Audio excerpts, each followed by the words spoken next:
할렐루야. 주님을 찬양합니다. 오늘 선포된 말씀을 통해서 여러분 각 사람에게 꼭 필요한 은혜를 주실 줄로 믿습니다. 오늘 말씀의 제목은 생각의 방향이라는 제목입니다. 아주 특별한 우표 한 장이라는 책이 있습니다. 브라이언 카바노프라는 사람이 쓴 책인데 거기 이런 재밌는 이야기가 있습니다. 한 농부가 도끼를 잃어버렸습니다. 그리고는 이웃집 청년을 의심하기 시작했습니다. 그 청년이 걷는 걸 보면 꼭 도둑놈 같이 걷거든요. 말하는 것도 꼭 도둑놈 같고 하는 행동이 온통 나는 도둑놈이요 라고 웅변하는 것 같습니다. 그러다가 어느 날 밭 귀퉁이에서 자기가 떨어뜨린 도끼를 발견하게 됩니다. 그다음부터 청년을 보니까 얼마나 신사같이 보이고 말하는 것도 정말 멋지고 아주 정상적인 그런 행동만 하는 걸로 보입니다. 여러분, 우리는 어떤 생각을 하느냐에 따라서 사람이 달라 보이고 또 모든 환경이 달라질 수 있습니다.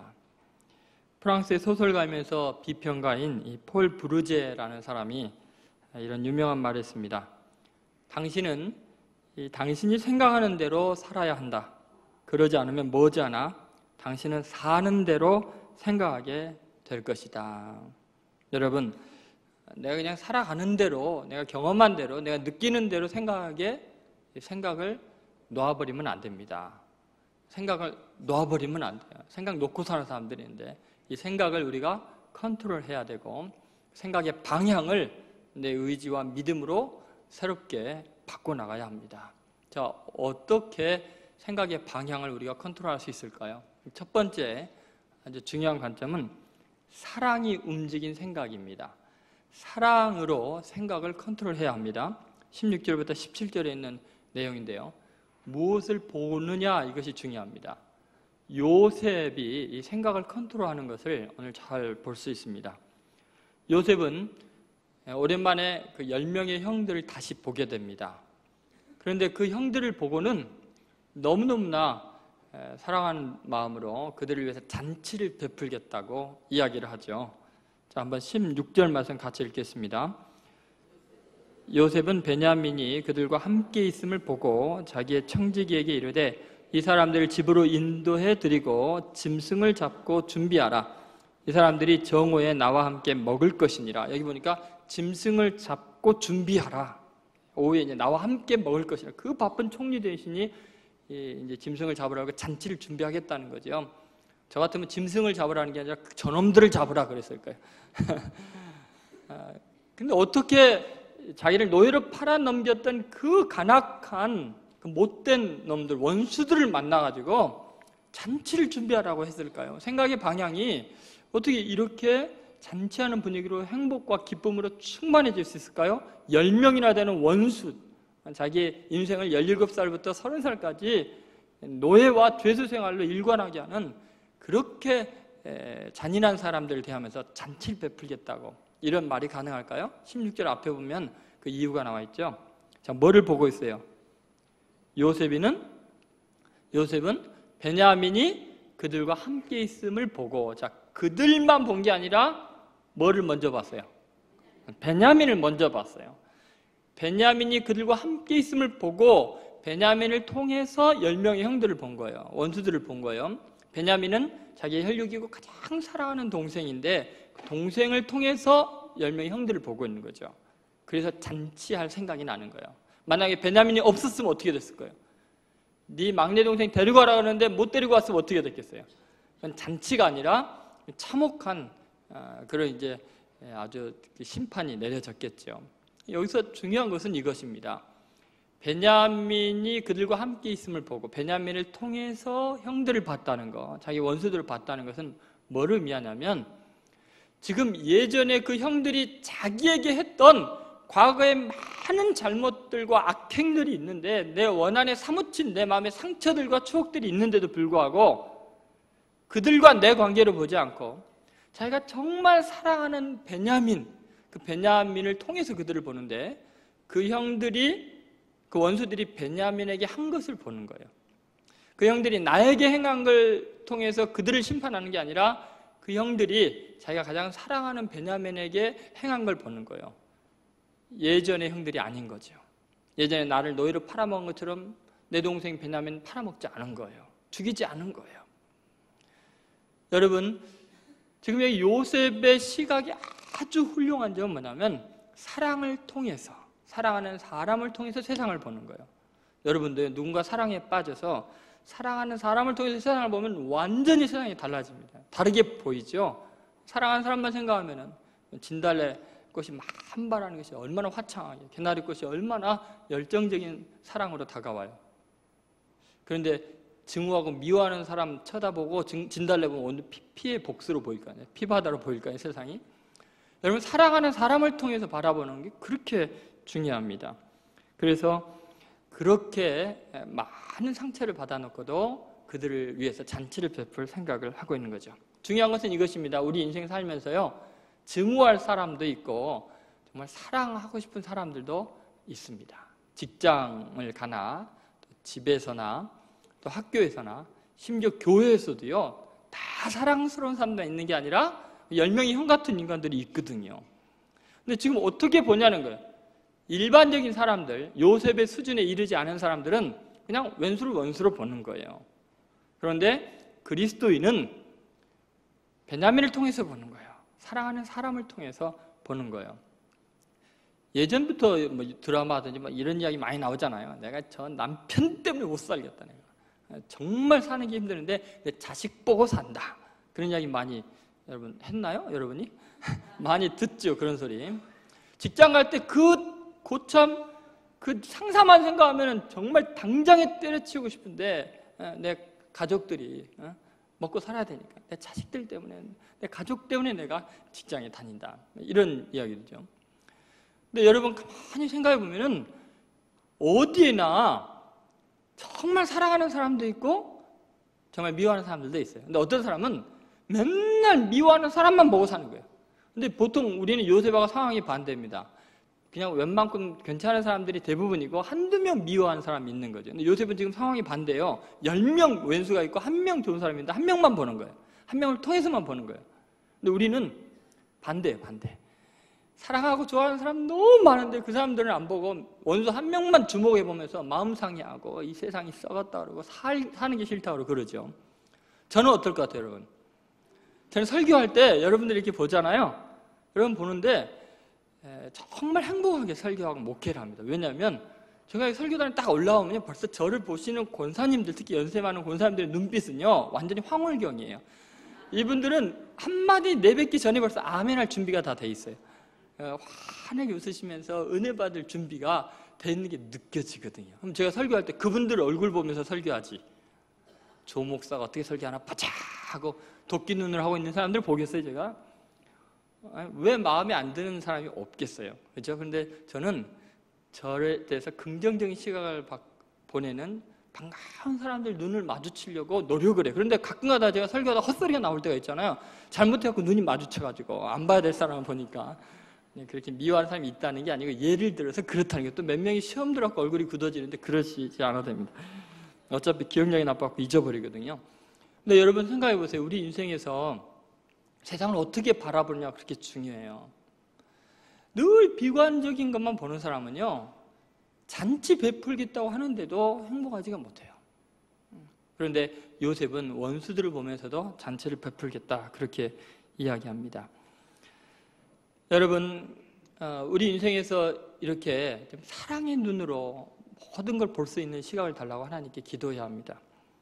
이 중국이 요새 굉장히 강력한 힘을 발휘하잖아요. 생국가 열도에 대한 이야기 같은 걸 들어보면은 한중일의 그 역학 구도가 막 변화되는 저 엄청난 그 변화의 시점, 동북아시아의 힘의 균형들이 지금 깨져가고 있는 것들을, 변화되고 있는 것을 여러분 경험할까요? 중국이 지금 엄청난 숫자가 크리스천들이 늘어나고 있습니다. 예를 들어서 삼자교회, 중국 정부의 통제를 받고 있는 삼자교회 3천만 명의 크리스천이 있어요. 뭐 우리나라 국민이 몇 명이에요? 5천만입니까? 근데 크리스천만 3천명인데 그 정부에서 발표한 거고, 지하교회와 가정교회는 6천만 명에서 7천만 명의 크리스천이 있어요. 그러니까 거의 1억에 가까운 크리스천이 있고, 그렇게 중앙정부에서 통제를 해도 예수 믿겠다고 결심한 사람들이 하루에 10,000명에서 20,000명 정도가 하루에 결심을 하고 크리스천들이 된다는 겁니다. 어떤 중국인 한 농부가요, 이 39년 동안이나 마약에 중독이 돼가지고 완전히 노예가 되어 있었습니다. 도저히 헤어날 길이 없는데 복음을 듣고 그냥 단번에 마약을 끊었어요. 인생이 완전히 바뀌니까, 아니 39년을 마약에 중독됐는데 어떻게 이렇게 정상적인 사람이 될 수 있는가 이해가 안 가서 만날 사람한테 물어보는데 그가 하는 대답은 한결같았습니다. 나는 이길 수 없을 때마다 그리스도의 십자가를 향하여 무릎을 꿇고 끝없이 예수 그리스도 그분께 초점을 맞추었습니다. 아편에 눈을 돌려 초점을 맞췄을 때는 아편의 종이 되었지만 하나님과 예수 그리스도께에게 시선을 돌려 고정시켰더니 위대한 그분의 종이 되었습니다. 이렇게 이야기를 하는 거죠. 여러분, 우리가 인생 살아가면서 정말 벗어날 수 없는 미움의 마음이나 중독적인 증상으로 완전히 삐딱한데 시각이 고정되어 있는 사람이라면 끊임없이 예수 그리스도의 십자가에 초점을 다시 맞춰야 돼요. 나를 가장 사랑하시고 너무너무 나를 사랑해서 나를 위해 대신 죽어질 만큼 나를 사랑하는, 그리고 내가 의지하고 유일하게 사랑하는 그분에게 초점을 맞추면 세상이 다시 보이기 시작합니다. 증오의 마음들, 익숙한 마음들, 그 삐딱한 시선들을 끊어버릴 수가 있게 됩니다. 왜냐하면 예수님께 계속 주목을 하면 나와 그 원수들과의 관계 속에서 그를 보는 게 아니라 예수님을 통해서 그들을 보는 거예요. 그들이 나한테 어떻게 행했느냐를 보는 게 아니라 그들과 예수님의 관계가 어떤가를 통해서 보는 거죠. 지금 베냐민을 통해서 요셉이 그 형들을 보듯이요. 여러분, 예수님께서 나를 사랑하시는 것처럼 바로 그 죄인들을 위해서, 내 원수들을 위해서 십자가에 죽으시고 그들을 사랑하신다고 생각하면 그들이 불쌍하고 이해가 되고 사랑스러워지는 거예요. 그들을 위해서 잔치를 베풀고, 그래서 예수님께서 원수를 사랑하라고 하신 것은 나를 봐서 나를 믿는 너희가 아니냐, 그렇게 예수님을 사랑의 눈으로 바라보면서 예수님을 통해서 세상을 보면 다 사랑스럽게 긍정적으로 볼 수 있는 거죠. 그러니까 자꾸 죄를 보지 말고 악인을 보지 말고 사랑하는 일을 통해서 세상을 보라는 것입니다. 사실 예수님을 바라보면 정말 놀라운 시각의 변화가 일어납니다. 예수님은 늘 사랑이 이끄는 시각으로 세상을 바라보셨죠. 예를 들어서 예수님께서 제자들이 발을 씻길 때 그 중에 가룟 유다가 있었고 베드로가 있고 그리고 다 옷 벗고 도망가는 그런 죄인들인 배신자들, 그 제자들이었습니다.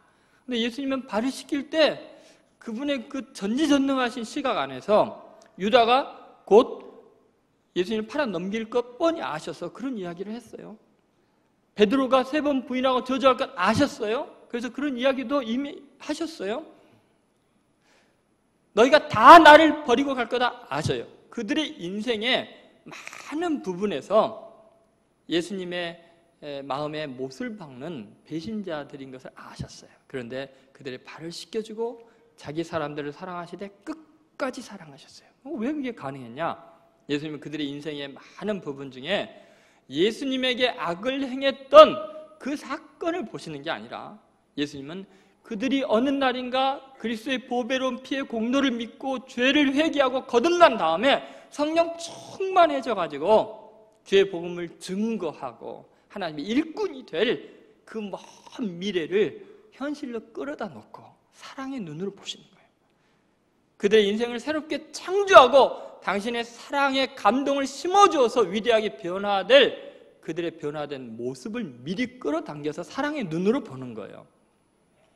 여러분, 우리가 계속해서 상대편에 대해서 또는 심지어 가족과 교우들과 직장 동료에 대해서 용납 못하는 이유는 뭐냐면 그의 미래를 아름답게 창조할 능력이 없었어요. 내가 변화시킬 능력이 없으니까. 여러분, 가만히 생각하면 여러분이 지금 함께 살면서도 힘들어하고 함께 사역하면서 힘들어하는 사람들의 어떤 면을 보냐는 거예요. 그들이 여러분에게 상처 준 순간도 있지만 기쁨을 줬던 순간도 있잖아요. 또 미래에 하나님께서 그를 어떻게 변화시켜서 나의 위대한 동역자로 사용할지 누가 알겠어요? 사울이 바울이 된 것처럼. 그렇다면 여러분, 이제는 한 사람의 생애를 한 가지 작은 사건과 기질과 말과 이런 걸로 평가하지 마시고 예수님께서 그 사람의 죄를 용서하고 성령의 능력으로 변화될 미래의 어느 날을 꿈꾸면서 예수님, 나를 사랑하는 그분의 눈으로 사랑이 이끄는 대로 생각의 방향을 몰아가야 될 줄로 믿습니다. 저는 여러분들이 이 기적을 일으키기를 바랍니다. 여러분 안에 이런 새로운 사랑이 이끄는 생각, 그렇게 생각의 방향이 변화되는 기적이 오늘 이 시간에 일어나게 되기를 주의 이름으로 축원드립니다. 두 번째, 두려움이 몰고 간 생각입니다. 18절부터 22절에 있는 내용입니다. 무엇에 집착하느냐가 중요한데요. 이제 그 요셉의 생각은 그렇게 사랑이 이끄는 대로 생각을 했고, 그 요셉의 형들은 온통 두려움에 몰려서 생각이 막 협소해지고 공포에 떨고 있습니다. 자, 18절 말씀 같이 읽겠습니다. 그 사람들이 요셉의 집으로 인도되매 두려워하여 이르되 전번에 우리 자루에 들어있던 돈의 일로 우리가 끌려드는도다.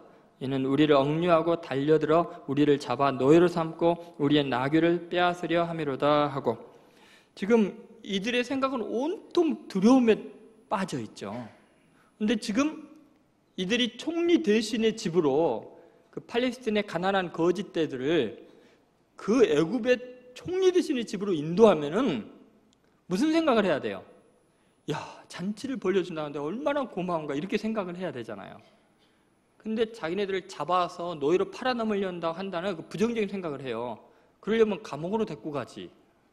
분명히 상황이 그러지 않은데도 이 생각은 계속 부정적인 대로 빠져서 두려움에 사로잡혀 벌벌 떨고 있는 거, 일어나지도 않은 일을 상상하면서 고통을 겪고 있고 불필요한 아픔을 겪고 있고 지금 온 몸과 마음이 만신창이가 돼가는 거죠.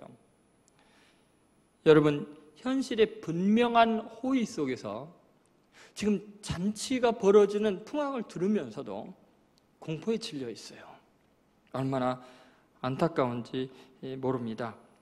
이 사람들은 모든 것을 바라볼 때 문제점 투성이로 보는 거예요. 아주 부정적인 시각이 일생에 아주 딱 절여 있어요. 그래서 모든 특별한 예상치 않은 일이 일어나면 전부 다 불행의 전조로 생각하는 거죠. 얼마나 불쌍한지 모릅니다. 여러분, 옛날 우리 속담 중에 그런 말 있죠. 자라보고 놀란 가슴, 소뚜껑 보고 놀란다. 참 우리나라 선진들 말하는 거 보면 재밌죠. 꼭 그런 것 같아요.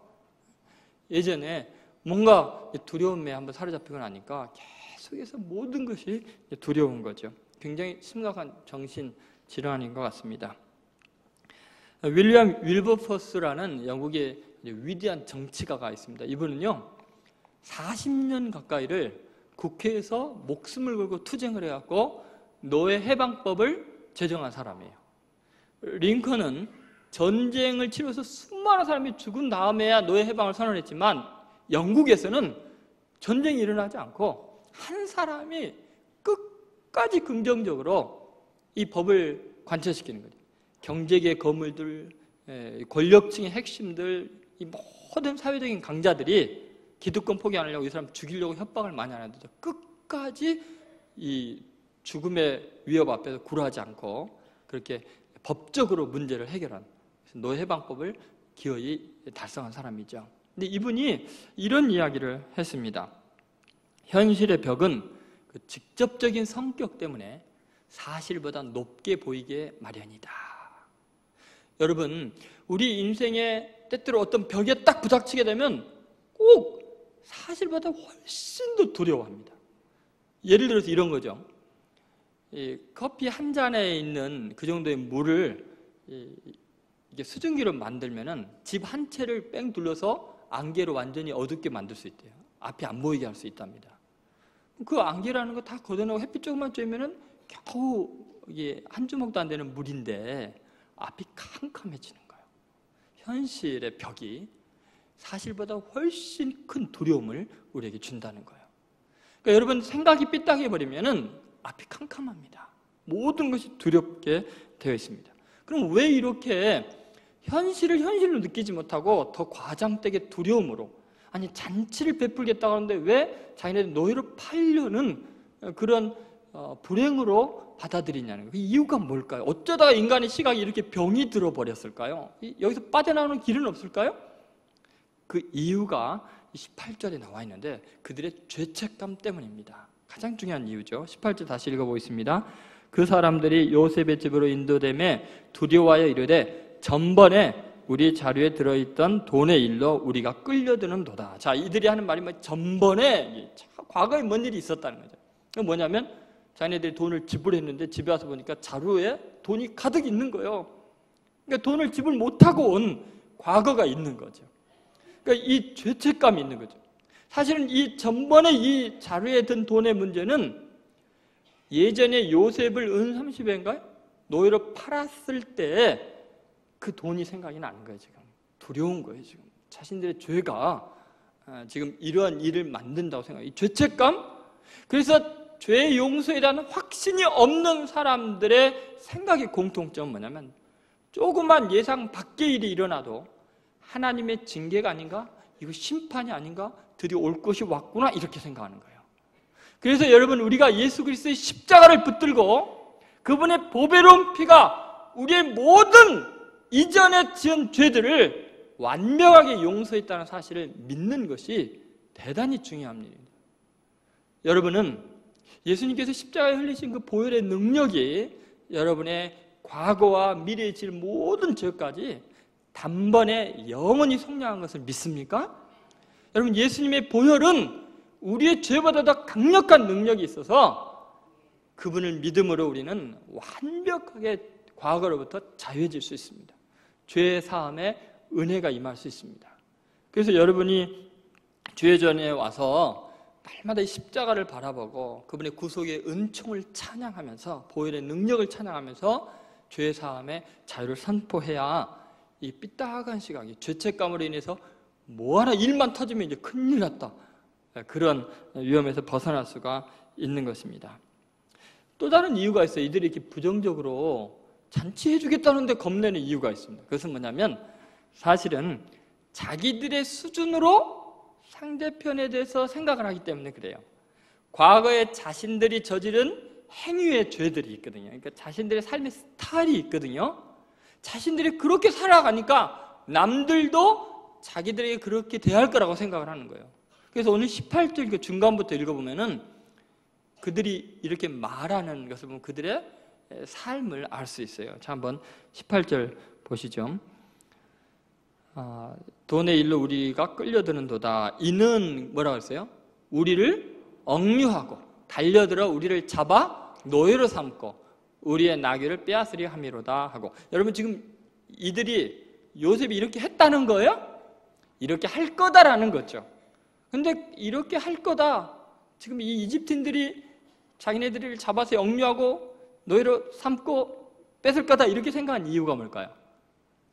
걔네들이 옛날에 그랬거든요. 요셉이 오는 걸 보고 달려들어서 억류했죠. 웅덩이에 쳐넣었죠. 끌어내갖고 노예로 팔아버렸죠. 그리고 요셉이 물려받을 재산 지네들이 다 지금 뺏어 있는 거 아니에요. 그러니까 자기네들이 살아온 삶의 스타일이 생각의 방향을 결정하는 거예요. 살아온 삶이 생각을 규정하게 만든 거예요. 그러니까 여러분, 그래서 우리가 다른 사람에 대해서 말할 때 조심해야 되는 거예요. 내가 어떻게 말을 하느냐는 내 과거의 삶이 어떻냐를 이야기하고 다른 사람의 행위에 대해서 평가를 내리고 그 의견을 제시할 때 대부분 자기 이야기하는 게 자기 이야기예요. 왜냐하면 자기가 경험해보지 않았으면 그걸 알 리가 없잖아요. 예를 들어서 제가 예전에 담배를 안 피워보니까 담배 냄새가 뭔지를 몰랐어요. 그래서 택시 같은 데 타면은 막 쩌린 냄새가 예전에는 났거든요. 그러면 이게 무슨 냄새인지 몰랐죠. 근데 어떤 사람이 탁 타자마자 이거 담배 냄새가 많이 나네. 어떻게 알까? 자기가 담배 냄새를 잘 아는 거죠. 피워봐서 아는 거죠. 저는 아직 술 취한 게 어떤 기분인지 몰라요. 술을 한 번도 안 취해봤으니까 한 번은 좀 몰래 취해볼까 생각이 들기도 하는데, 근데 그거에 대해서 잘 알고 비난하고 이런 것들은 본인이 그 경험이 있기 때문이죠. 지금 이들이 이런 생각, 아니 지금 잔치 베풀어주고 맛있는 거 먹여주겠다고 하는데 지금 억류하고 너희를 팔려고 이런 생각을 왜 할까요? 자기네들이 그렇게 살았기 때문에 그렇죠. 결국은 나의 삶의 스타일이 내 생각의 방향을 규정해버리는 거예요. 가둬놓는 거예요. 여기에 우리 아픔이 있습니다. 우리는 우리의 말로, 우리의 생각으로 우리의 행위를 폭로하고 있습니다. 생각해 보면은 자기네들은 지금 요셉이 자기 동생인데도 억류하고 노예로 팔았으니 이집트 사람인 이 사람들이 자기네들을 그렇게 하는 것은 당연하게 생각되는 거예요. 당연하게. 여러분, 여기에 불행이 있습니다. 우리가 두려움에 사로잡힌 이유는 우리가 삶을 거룩하고 온전하게 살지 못해서 생각이 삐딱한 거예요. 늘 두려움에 사로잡혀 있는 거죠. 어떻게 하면 여기서 벗어날 수 있을까요? 정원이라는 사람이 쓴 책 중에 그리스도인의 생각 다스리기라는 책이 있습니다. 여기 보면 어떤 한 청년이요, 자기가 쥐라고 확신을 하고 있는 거예요. 자기는 쥐다. 그래서 이제 도저히 이 사람을 놔둘 수가 없어서 이제 가족들이 정신병원에 데려가는데 정신과 의사가 너무 스트레스 받는 거예요. 어떻게 해도 자기가 쥐라는 생각을 안 떨쳐버리니까 별 방법을 쓰다가 나중에는 최후의 방법을 쓰게 됩니다. 어느 날 왔는데 당신은 어떻게 당신이 쥐인 줄 알았냐고. 쥐치고는 굉장히 똑똑하다고, 자기가 쥐인 줄을 깨달았으니까. 당신은 정말 쥐라고. 근데 내가 이제 이 약을 줄 텐데 이거는 쥐가 사람이 되게 하는 약인데 이 약을 먹으면 당신이 사람이 될 거다. 그리고 약을 먹게 하고서 자, 이제 거울을 보일 테니까 뭐가 보이는지 봐라고 딱 보였더니 사람이 보이는 거예요. 자기가 얼굴이 사람이잖아요. 사람이 보여. 당신이 이제 사람이 되었나라고. 그때 이 사람이 기쁨이 충만해갖고 눈물을 글썽이면서 드디어 제가 사람이 되었네요. 너무 감사합니다. 이 의사는 이제 정말 지독한 환자, 드디어 이제 좀 벗어나게 됐다고. 이 환자가 너무 기뻐서 뛰어나갔는데 나가자마자 이 의사가 안도의 한숨을 쉬기도 전에 뛰쳐 들어오는 거예요. 얼굴이 파래졌고 뛰어들어오더니 의사님 밖에 고양이가 있어요. 그러는 거예요. 아니, 당신 사람이 되었지 않냐고. 조금 전에 그 인정했지 않냐고. 저는 제가 사람이 된 건 믿죠. 근데 왜 고양이가 무섭냐고. 그런데요, 고양이도 믿을까요? 고양이도 제가 사람이 된 걸 믿을까요? 여러분, 우리 인생에서 때로 두려운 이유는 그래, 내가 새 사람이 돼야지. 예수 믿고 됐는데 과연 다른 사람이 믿을까요? 이것 때문에 또 두려움 살아요. 여러분, 예수님께서 말씀하십니다. 누구든지 그리스도 안에 있으면 새로운 피조물이라고. 바울을 그렇게 변화시킨 그분이 바울의 입을 통해서 우리에게 하신 말씀입니다. 누구든지 그리스도 안에 있으면 새로운 피조물이다. 이전 것은 지나갔으니 지은 죄, 삶의 스타일 자유케 해주겠다. 그 과거로부터 끊어서 완전하게 풀어 새처럼 날아가게 하겠다. 이전 것은 지나갔으니 보라 새 것이 되었다. 여러분 믿습니까? 예수님의 능력은 우리를 자유케 합니다. 과거의 내 행위뿐만 아니라 내 삶의 스타일뿐만 아니라 유전적인 모든 질환까지도 예수 그리스도 안에서 우리를 새 사람 만들어준 줄로 믿습니다. 저도 그걸 믿어요. 그래서 저희 아버님 보면 머리가 홀랑 까지셨잖아요. 언제부터 그러셨어요? 아버님 그때 46세부터래. 제가 이제 40세가 넘었잖아요. 그래서 맨날 주님 안에서 새로운 피조물이 된 줄로 믿습니다. 여러분 그 하나님의 능력을 믿으시기 바랍니다.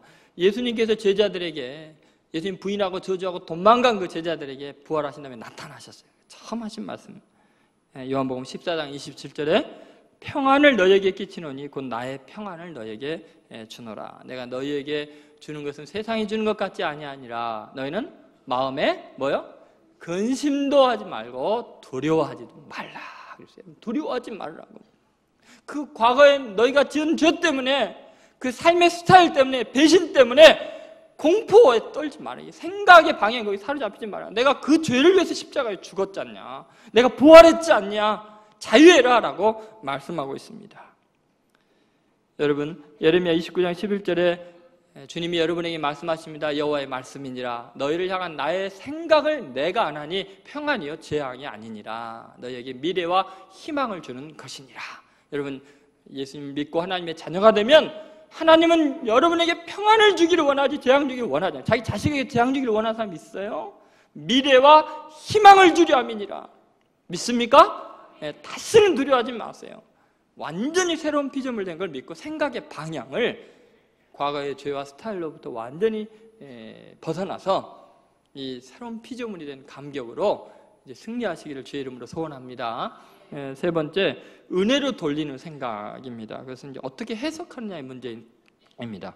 23절부터 24절에 있는 내용인데 이것은 요셉의 종, 그 청지기의 사고 방식입니다. 그것은 모든 은혜로 돌리는 생각이지요. 이 요셉의 집에 이 청지기, 그러니까 요셉의 종인 이 사람은 형들이 두려움에 떨고 있는 걸 대번에 눈치채게 돼요. 왜냐하면 자꾸 예전에 자루 이야기를 꺼내면서 그런 거 보니까 두려움에 사로잡혀 있구나. 그래서 그들을 두려움으로부터 안심시키는 말을, 아주 중요한 말을 합니다. 자, 23절 말씀 같이 읽어보겠습니다. 시작. 그가 이르되 너희는 안심하라. 두려워하지 말라. 너희 하나님, 너희 아버지 하나님이 재물을 너희 자루에 넣어 너희에게 주신 것이니라. 너희 돈은 내가 이미 받았느니라 하고 시몬을 그들에게로 이끌어내고, 여기 보면은 지금 이 종이요, 그 형들에게 아주 중요한 두려워 말고 안심하라 하면서, 지금 전에 그 자루 속에 들어있던 돈은 누가 준 거라고요?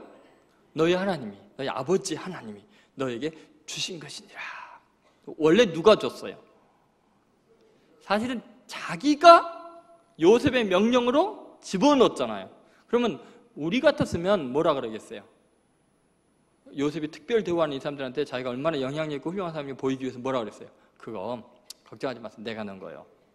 자기 딴에는 자기 잘났다고 이야기를 하지만 듣는 사람 입장에서는 이제 죽었다. 완전히 이건 함정이었구나.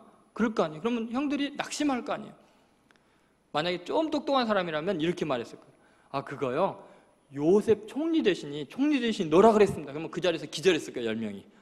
이건 완전히 총리 대신이 함정에 우리 빠뜨린 거구나. 그런데 이 사람이 그렇게 말하지 않고 뭐라 그래요? 하나님께서 넣으셨습니다. 그 말이 맞아요, 틀려요? 맞지요? 자기는 심부름만 했고 요셉을 감동시키시고 총리 대신이 되게 하셔서 이 모든 것이 일어난 거 아니에요.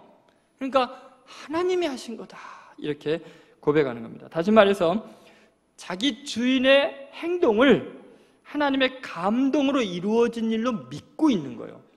그들에게 이런 일이 일어난 거 가만히 보니까 주인이 이렇게 베푸는 거 보니까 저 사람들 하나님께 은혜 받은 사람들이구나. 하나님이 저들에게 베풀기를 원해요. 요셉이 그런 적이 없으니까, 정가를 받고 다 했으니까 이 사람들은 하나님이 특별히 은혜 베푸는 사람이구나, 이렇게 생각을 한 거죠.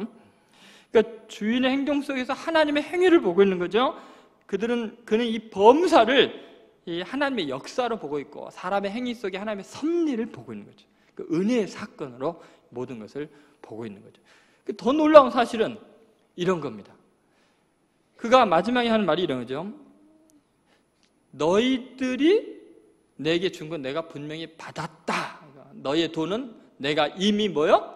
받았느니라. 그랬어요. 그럼 여기 보세요. 자기가 넣었단 말은 해요, 안 해요? 안 하고 그들이 줬다, 내가 받았다라는 말은 해요, 안 해요? 해요. 보통 그 자연스러운 문장을 보려면 그건 내가 너에게 돈 넣은 거야. 너희 돈 내가 받았어. 주고받고 이렇게 돼야 되잖아요. 근데 이 사람의 삶의 구조는 모두 이 은혜의 세계예요. 무슨 말이냐면 너희들이 내게 돈은 다 줬다. 내가 너에게 줬다는 이야기는 안 하는 거예요. 이건 잊어버린 거예요. 이것은 하나님의 은혜다라는 거죠. 그러니까 여러분, 우리는 전 반대로 행동을 합니다. 남이 내한테 준 건 다 잊어버리고 내가 어쩌다 준 것만 집요하게 기억을 합니다. 그래서 다 시험에 듭니다.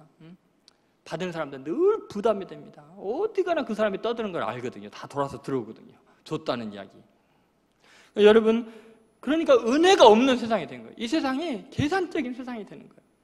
이 사람처럼 은혜의 시각, 생각이 아주 은혜로 충만해져야 되죠. 내가 한 것은 하나님이 하신 것입니다. 근데 여러분, 이 생각이 어떻게 가능했을까요? 이 사람은 요셉의 뭐예요? 요셉의 집에 청직이었거든요. 종이었거든요. 지금 자기가 갖고 있는 거, 자기가 준 거, 자기 거예요? 다 요셉 거예요. 그럼 요셉 거예요? 다 하나님 거예요. 다시 말해 잠깐 맡고 있는 청직에 불과해 우리 인생은. 그러니까 그 모든 것들은 다 하나님의 은혜로 주어진 것뿐이에요. 내가 잠깐 맡아서 하나님 심부름한 거지 내 것 준 거 아니에요. 여러분의 소유로 헌금한 거, 남 도와준 거, 세금 낸 거 전부 다 하나님의 은혜로 받은 것이에요. 잠깐 쓰다가 다 놓고 갈 것들이에요. 여러분, 죽을 때 다 가져갈 사람 있어요? 없어요. 청지기들이죠. 노벨 물리학상과 화학상을 받은 프랑스의 물리학자 퀴리에 알 것입니다. 이 피에르 퀴리의 부인이죠. 이 두 부부가 정말 엄청난 각고 끝에 라듐을 발견하게 됩니다. 그 엄청난 발견 앞에서 많은 세상 사람들이 칭찬을 하고 그분들 때문에 새로운 세계가 열리는 놀라운 그 은혜를 경험하게 됩니다. 그런데 그 순간에 이 퀴리 부부는 아주 중요한 선택의 기로에 놓이게 됩니다.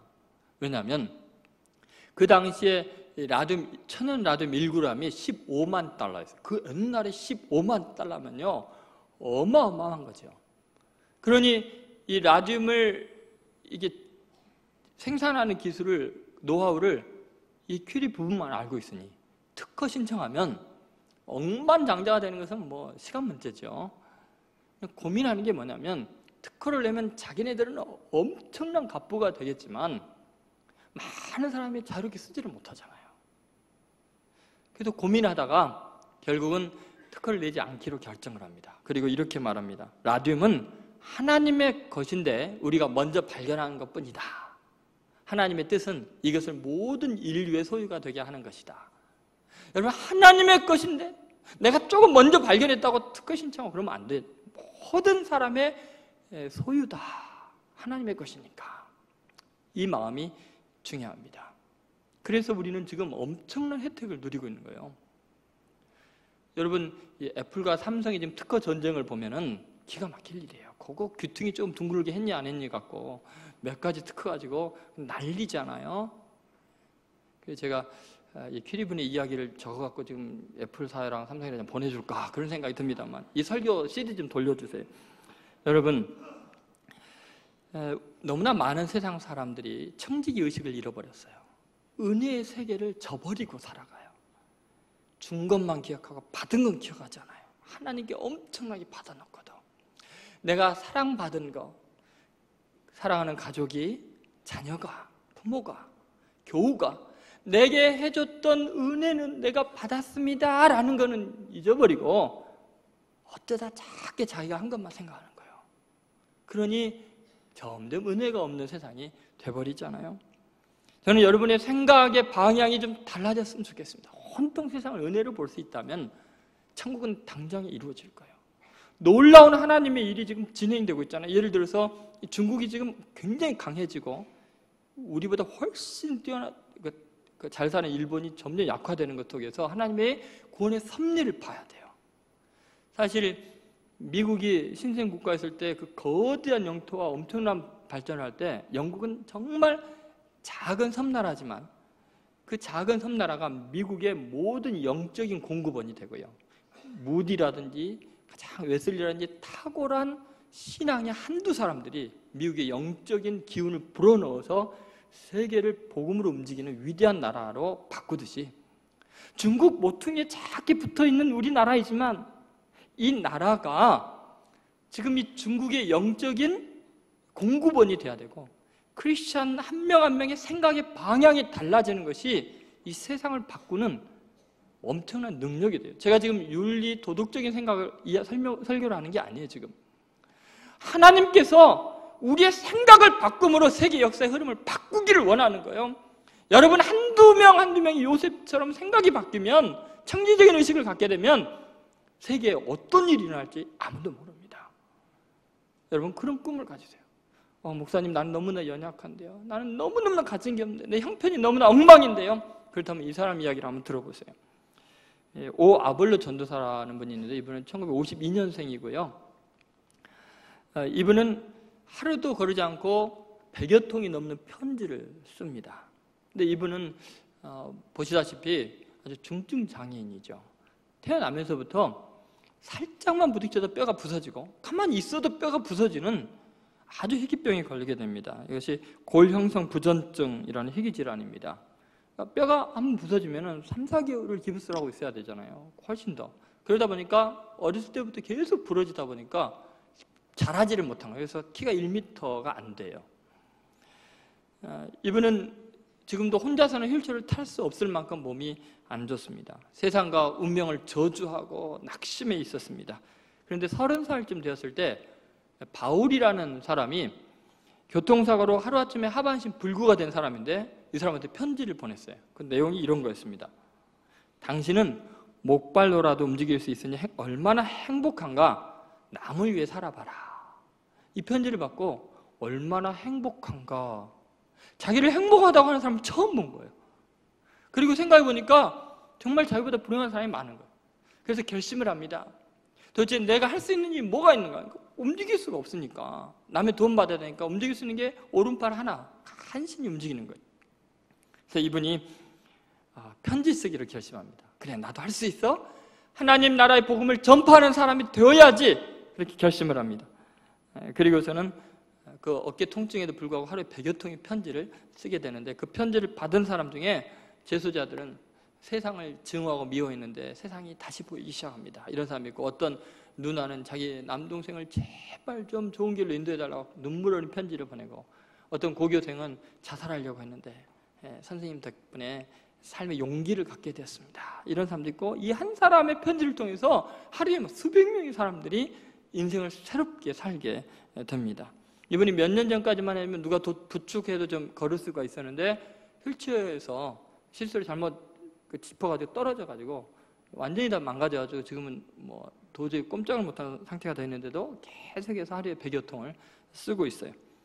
어떻게 그렇게 힘든 몸으로 그렇게 할 수 있느냐 그랬더니 이런 말이에요. 살아있는 것만으로도 우리는 세상의 주인공입니다. 하루를 살아도 주인공으로 살아야죠. 그리고 그의 아내를 하나님이 보내준 천사라고, 하나님의 선물이라고 고백합니다.